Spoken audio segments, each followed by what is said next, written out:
It was a cold, gray morning in Tokyo Bay. December 8, 1941. The message center inside the Imperial Japanese Navy's 10th Intelligence Division hummed with the rhythm of teletypes and the faint scent of ink and tobacco. Officers leaned over cipher sheets, their faces lit by the dull glow of desk lamps. The attack on Pearl Harbor had begun mere hours earlier. Japan's planners believed they had seized the initiative, their fleet roaring across the Pacific like a blade through silk. Yet inside the secret rooms of Japanese naval intelligence, a few cryptographers already feared something wasn't right. Their encoded communications, once thought unbreakable, seemed to have been anticipated. Their radio patterns shadowed by invisible American ears at that moment. Commander Tadao Kaji, one of the Navy's foremost cryptanalysts, studied a recent transmission intercepted from the U.S. Pacific Fleet. It was routine, almost too routine. He frowned. The phrasing felt deliberate, like bait. The Americans, he reasoned, must have been clumsy, broadcasting openly. But when his assistant matched frequency patterns from earlier weeks, Kaji's hand froze.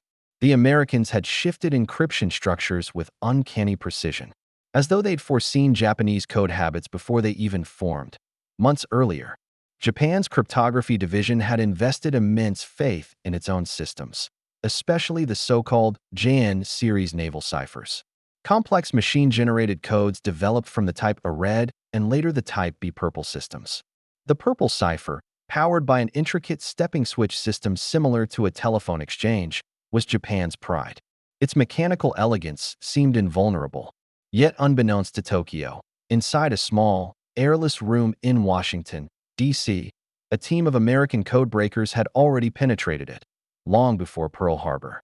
The team was called OP-20G, a branch of U.S. Naval Communications Intelligence, led by Commander Lawrence Safford and assisted by civilian mathematicians like Agnes Driscoll, known in the service simply as Madam X.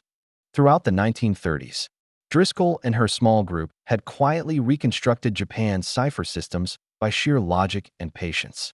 They had no access to the actual machines, only fragments of intercepted messages. Line by line, they mapped patterns, counted letter intervals, and built wooden mock-ups of Japanese encryptors from scratch. In 1939, the Americans succeeded in replicating the purple machine entirely. By late 1940, they were reading Japan's highest diplomatic traffic almost as fast as Tokyo itself. But this astonishing success was one of the tightest-held secrets in Washington.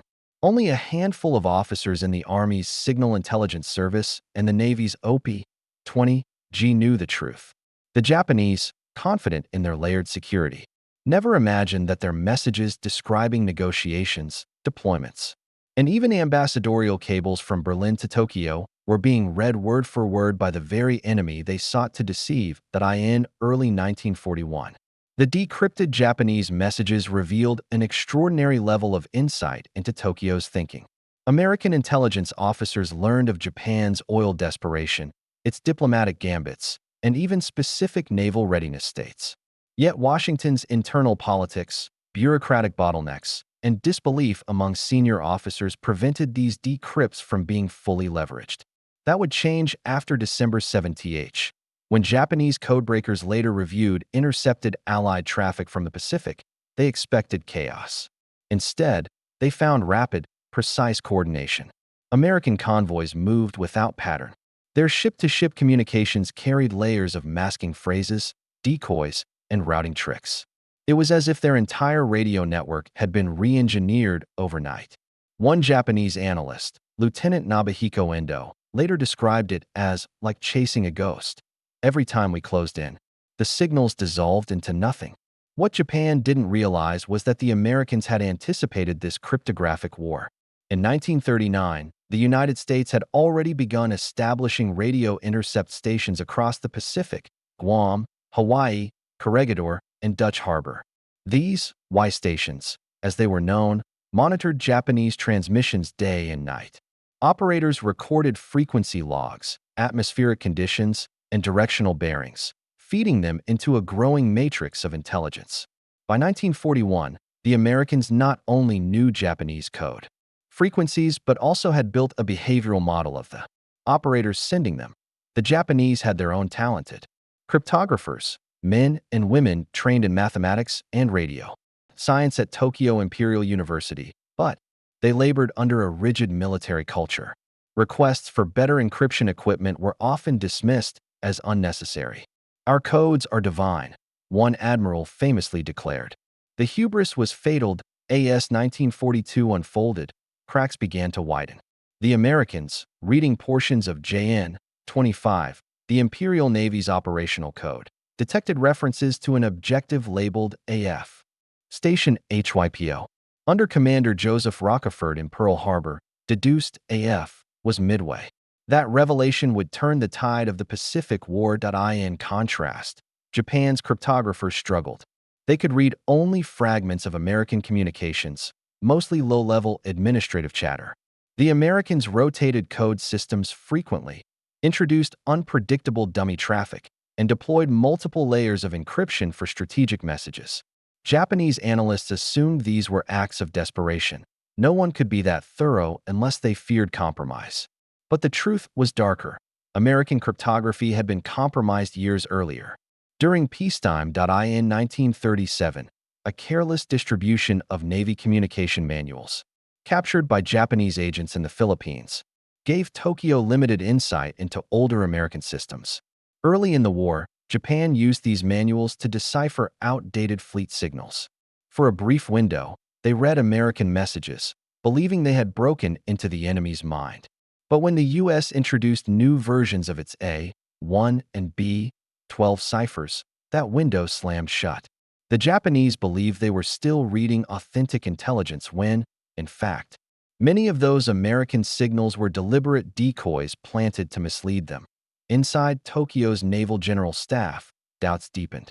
"They are ahead of us," murmured Commander Kaji one night, reviewing intercepted fleet broadcasts. "They anticipate too much." His superior waved it off. "Nonsense. The Americans lack subtlety." Yet the numbers spoke otherwise. Convoys that should have escaped U.S. submarines vanished in the night. Task forces were intercepted at impossible times. Even weather fronts seemed known in advance. For the Japanese, it defied logic. Unless American cryptography had been entirely remade from within as 1943 dawned, a quiet panic spread among Japan's cryptographic staff. They began suspecting that their own systems might have been compromised. Internal reviews were ordered, ciphers recalibrated, and machines redesigned. But it was too late. American cryptologists had already mapped the architecture of Japan's entire communication tree. From embassy traffic to fleet dispatches, every layer had a pattern, and every pattern had a weakness. By the time the Imperial Navy realized the depth of the breach, the Americans were already inside their codebooks, predicting fleet moves days in advance. The Japanese could not comprehend how the Americans had done it. Their disbelief bordered on denial. For men trained to see logic in everything, the notion that an entire system had been penetrated so early was unbearable. The war had just begun. But deep beneath the gunfire and bombers, another front had already been decided. The silent battle of codes, unseen, unsung, was tilting the Pacific in ways no admiral yet understood. And soon, one decrypted phrase from a Tokyo transmission would confirm the nightmare the Japanese refused to believe, because what the Americans had broken wasn't just a cipher, it was the illusion of secrecy itself. The secret weapon behind America's cryptographic dominance was not a machine alone, it was an ecosystem of minds, wires, and relentless precision.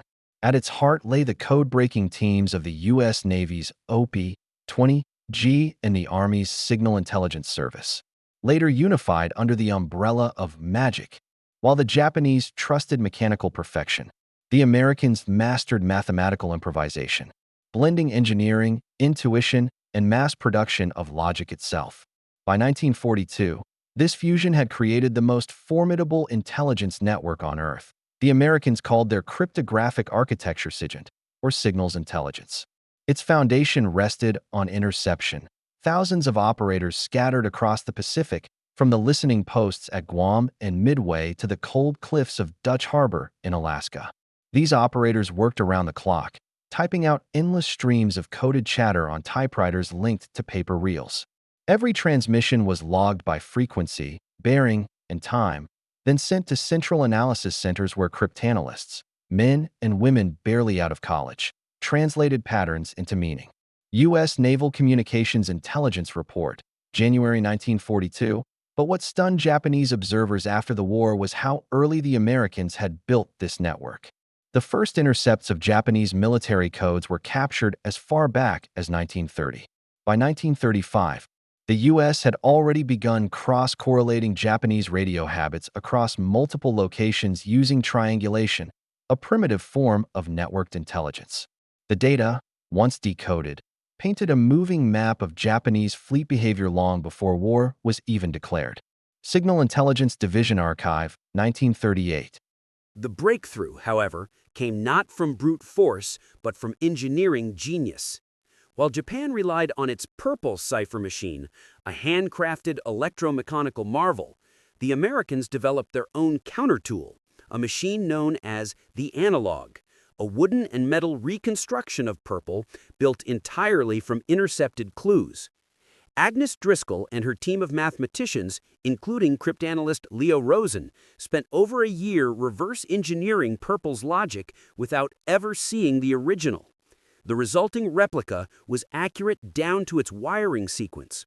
Once operational in August 1940, it began reading Japanese diplomatic messages in real time. When the attack on Pearl Harbor struck, America already understood much of Japan's diplomatic intent, but had not yet cracked all its naval codes. That changed with JN-25B, the main operational cipher of the Imperial Japanese Navy. It was a monstrous system, over 45,000 code groups, each 5 digits long, superimposed with random additives to hide patterns. To most cryptographers, it looked impregnable. But to Commander Joseph Rochefort and his small team at Station HYPO in Pearl Harbor, it was a solvable puzzle. Rochefort was an unorthodox officer, a linguist, mathematician, and eccentric who worked in a basement filled with cigar smoke and misaligned chairs. Alongside his chief assistant, Lieutenant Commander Thomas Dyer, Rochefort began organizing intercepted JN-25 messages into card files. Every code group was written on a separate slip of paper, manually sorted and compared by frequency. It was brutal, tedious work. Yet slowly, patterns emerged. The Americans began reconstructing the additive tables by sheer statistical analysis.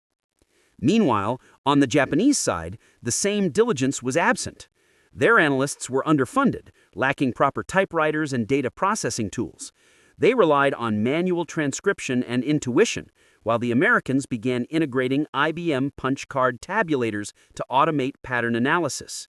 These machines, normally used for census work, were repurposed to analyze code frequencies and correlations at lightning speed. It was industrial cryptanalysis, a concept Japan never adopted.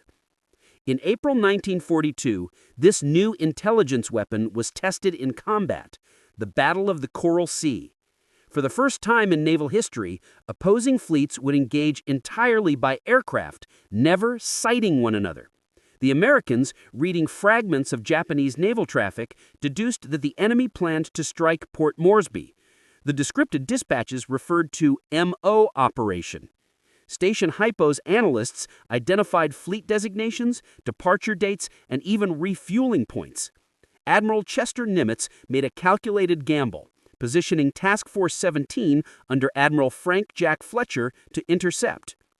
On May 7th at 07:45 hours, American scout planes located the Japanese carrier Shoho.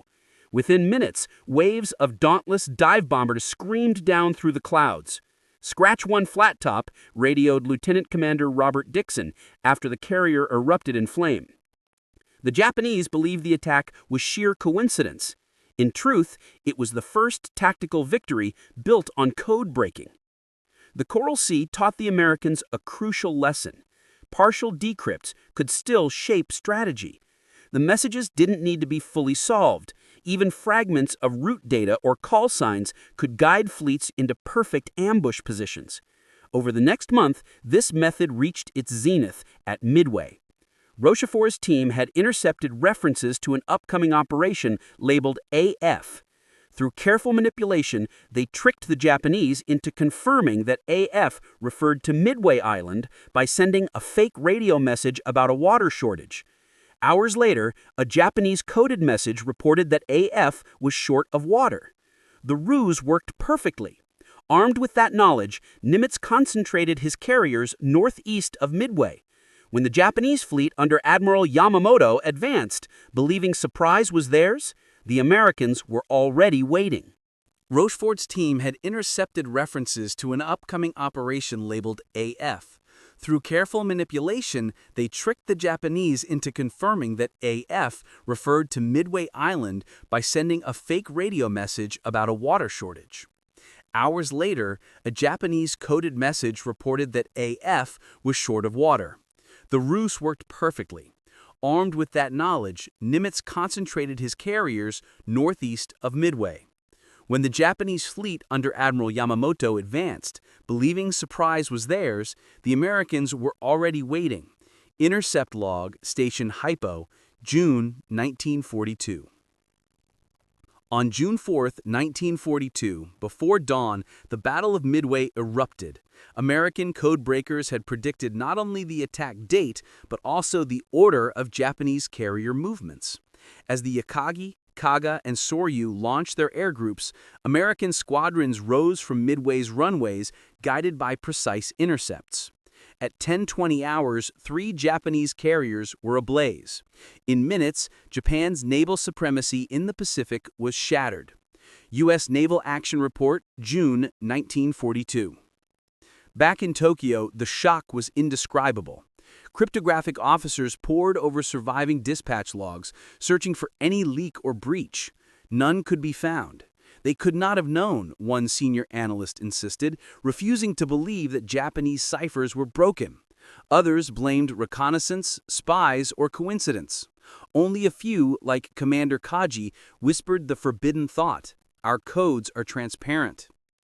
Japan responded by updating JN-25 to a new version, JN-25C, but by then the Americans had automated their decryption workflow entirely. Using new Hollerith tabulators and specialized electromechanical analyzers, the U.S. could reconstruct additive tables within weeks. Every fleet movement Japan attempted was shadowed. Their submarines, their convoys, even diplomatic cables to Berlin, all were bleeding secrets into Allied hands. Office of Naval Intelligence Report, December 1943. The brilliance of American cryptography wasn't its secrecy, it was its scale. It turned intelligence into an industrial process. Thousands of analysts in Washington, Hawaii, and Melbourne worked like factory lines of logic, feeding on raw data and producing foresight. Japan, with its elite but isolated teams, could never match that tempo. When the war ended, Japanese cryptanalysts reviewed captured American files. What they found was more terrifying than defeat. It was humiliation. The Americans had compromised Japan's most sacred systems years before the first bomb fell on Pearl Harbor. Every encrypted word that Tokyo had trusted was, in truth, already echoing in the ears of its enemy. By 1943, Japanese cryptographic divisions were exhausted. The once proud rooms of the 10th Intelligence Division in Tokyo now echoed with silence, broken only by the whir of ventilators and the scratching of pencils. Their reports no longer inspired confidence. They were written to appease commanders, not to reveal truth. The Americans, through their mastery of signals intelligence, had reached into the marrow of Japan's war machine. Every fleet order, every convoy dispatch, and even diplomatic cables to Berlin were being mirrored across Allied command tables before it even reached its intended recipient in Tokyo. The impact went beyond naval engagements. In the Central Pacific, American commanders used decrypted information to predict supply schedules and troop movements with surgical precision. At Guadalcanal, intelligence from decoded messages allowed Admiral William Halsey to intercept Japanese reinforcements at sea before they ever reached the island. The enemy called it divine misfortune. The Americans called it planning. U.S. Naval Fleet Intelligence Summary, January 1943. To the Japanese cryptographers who later studied captured U.S. intercept stations, the thoroughness was staggering. America's code-breaking effort wasn't centralized in one secret office. It was a web of listening posts, analytic centers, and data bureaus stretching from Hawaii to Brisbane to Washington. Each station fed the others with constant updates, allowing patterns to evolve organically. By mid-1943, American cryptanalysis had become self-sustaining, an early form of machine-assisted intelligence. Japan's entire radio network, once thought invisible behind layers of codes, now acted as a beacon for the enemy. Post-war intelligence interrogation, 1946. But the deeper damage was psychological. For the Japanese Navy, secrecy was sacred. The Bushido-inspired officers believed that honor and discipline could mask all weakness. When their codes failed, it wasn't just a technical failure, it was a spiritual collapse. Many cryptographers refused to believe their systems had been broken, insisting that their defeats stemmed from luck or superior American numbers. Yet in private, some admitted what they could not say aloud, that the Americans had listened to the voice of the empire itself and turned it against them. The Americans, for their part, guarded their success with religious zeal. The code-breaking operations, codenamed Magic for the Army and Ultra for the Navy, were buried under layers of secrecy. Even senior field commanders were often told only what they needed to know, never how that knowledge had been obtained. Only a handful of officers, including Admiral Nimitz and General MacArthur's intelligence chief Charles Willoughby, knew the full scope. They treated decrypts like holy scripture, decisive, unquestioned, and absolute. U.S. Strategic Bombing Survey, 1946. As the Pacific War deepened, decrypted messages guided not only battles, but entire campaigns. The Solomon Islands, the Marshalls, and the Marianas were all planned with foreknowledge born from broken codes. Japanese transport schedules, aircraft production data, and even fuel reserves were charted through cryptanalysis.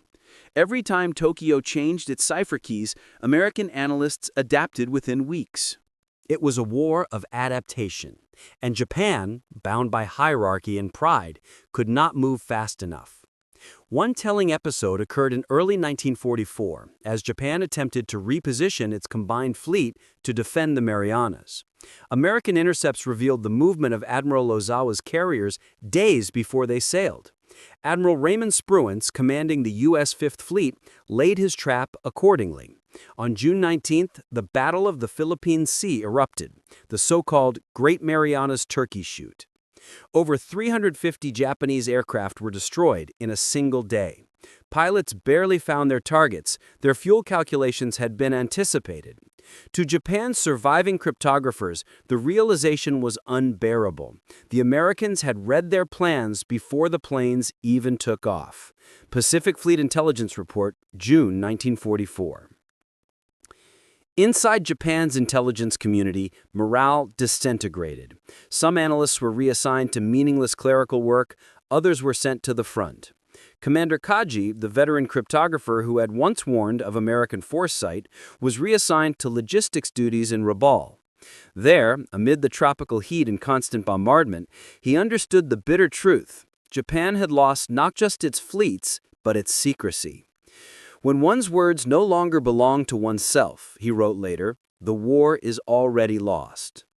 The Americans, however, did not rest. As 1945 dawned, the Allied codebreakers turned their attention to the Japanese merchant fleet.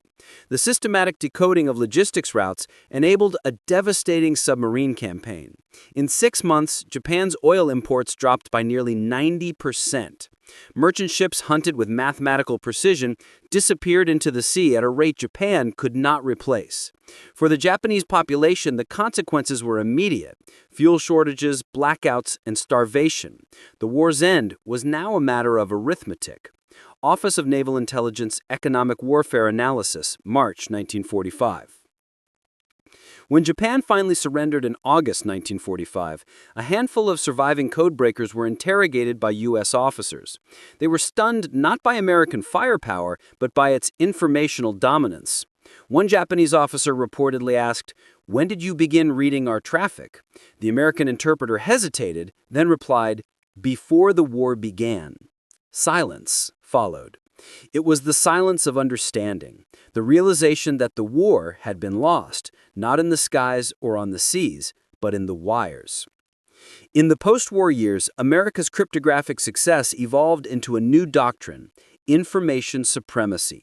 The lessons of OP-20G and MAGIC directly birthed the National Security Agency in 1952. The same mathematical discipline that had broken purple now guided Cold War code systems and early computer encryption. From radio intercepts to satellite reconnaissance, the idea was the same: control the flow of information, and the battlefield bends to your will. Japan's defeat, meanwhile, reshaped its own approach to intelligence. In the decades that followed, Japanese engineers rebuilt their communication systems on digital foundations, emphasizing encryption transparency and decentralized validation. Their cryptographers, once silenced by shame, became architects of modern cyber defense.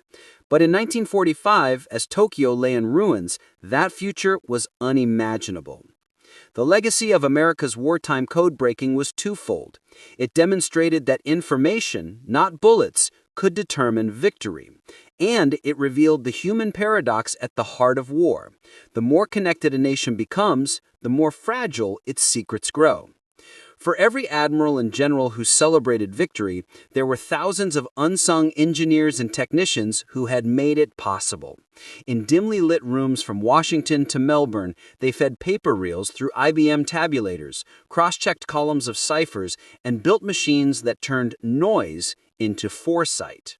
They were the hidden army, the quiet warriors who never fired a shot, yet reshaped the Pacific War with every keystroke.